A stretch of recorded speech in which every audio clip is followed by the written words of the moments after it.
ایک خوبصورت سلطنت تھی جس کا نام کرسٹل کیپٹل تھا، جہاں ہر چیز آئینے کی طرح چمکتی تھی۔ شہزادہ آریان دنیا کا سب سے حسین نوجوان تھا، مگر اس کے ہونٹوں پر ہمیشہ زخموں کے نشان رہتے تھے۔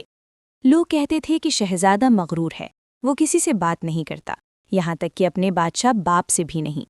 مگر حقیقت کچھ اور ہی تھی۔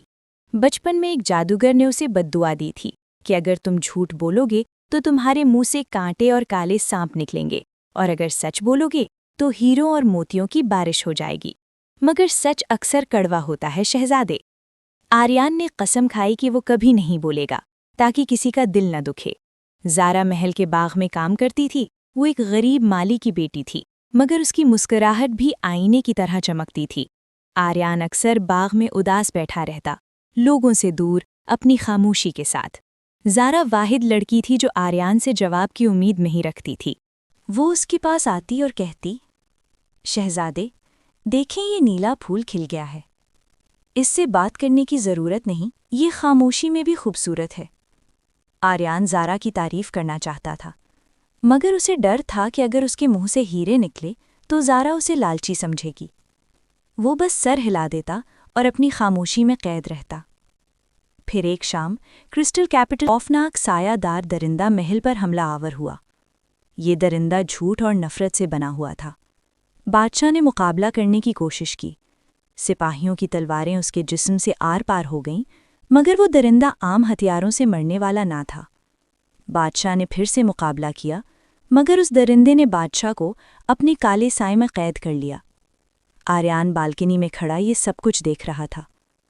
اس کا باپ مرنے کے قریب تھا اور زارا باغ میں پھنس چکی تھی۔ چاروں طرف تباہی ہی تباہی تھی۔ وہ درندہ آریان کی طرف بڑھا۔ موت اس کے سامنے کھڑی تھی۔ آریان نے چھلانگ لگا دی۔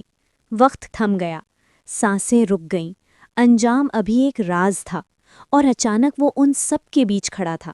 وہ خاموشی سے زارا کے سامنے آ کھڑا ہوا، جیسے اسے اپنے پیچھے چھپا لیا ہو، اور ثابت قدمی سے اس کی طرف دیکھتا رہا۔ اس کے پاس نہ کوئی ہتھیار تھا، نہ کوئی طاقت، بس دل میں ایک خاموش عزم تھا۔ درندہ دھاڑا۔ آریان جانتا تھا کہ یہاں صرف جسمانی طاقت کافی نہیں۔ وہ جانتا تھا کہ اس درندے کو لوہے سے نہیں بلکہ صرف سچ سے مارا جا سکتا ہے۔ اس نے اپنی پرانی قسم توڑ دی۔ اس نے آنکھیں بند کیں اور اپنے سینے میں چھپے سارے دکھ اکٹھے کیے۔ اس نے ایک گہرا سانس لیا، جیسے صدیوں کی خاموشی کو آواز دینے جا رہا ہو۔ جو ہی اس کے منہ سے الفاظ نکلے وہ عام ہیرے نہیں تھے۔ اس کے منہ سے روشنی اور ہیروں کا طوفان نکل پڑا۔ اس سچ کی روشنی اتنی روشن اور پاک تھی کہ خوفناک سایہ دار درندہ اس کی تپش برداشت نہ کر سکا۔ جیسے ہی روشنی اس سے ٹکرائی، درندہ راکھ کی طرح ہوا میں بکھر گیا اور آسمان سے سیاہ سائے غائب ہو گئے۔ پلک جھپکتے ہی پورا محل چمکتے ہیروں اور سفید موتیوں کی بارش سے بھر گیا۔ بادشاہ نے حیرت سے ایک موتی اپنے ہاتھ میں اٹھایا، کیونکہ آج سچ نے سب کی جان بچا لی تھی۔ زارا دوڑتی ہوئی آئی اور ہیروں کے ڈھیر میں پڑے آریان کو تھام لیا، جو بے ہوش زمین پر گرا ہوا تھا۔ شہزادہ بہت تھک چکا تھا، مگر جب اس نے آنکھیں کھولیں تو وہ زارا کی طرف مسکرا رہا تھا۔ اسے احساس ہوا کہ زندگی میں پہلی بار اس کی پرانی بددعا آج سب کے لیے نعمت بن گئی تھی۔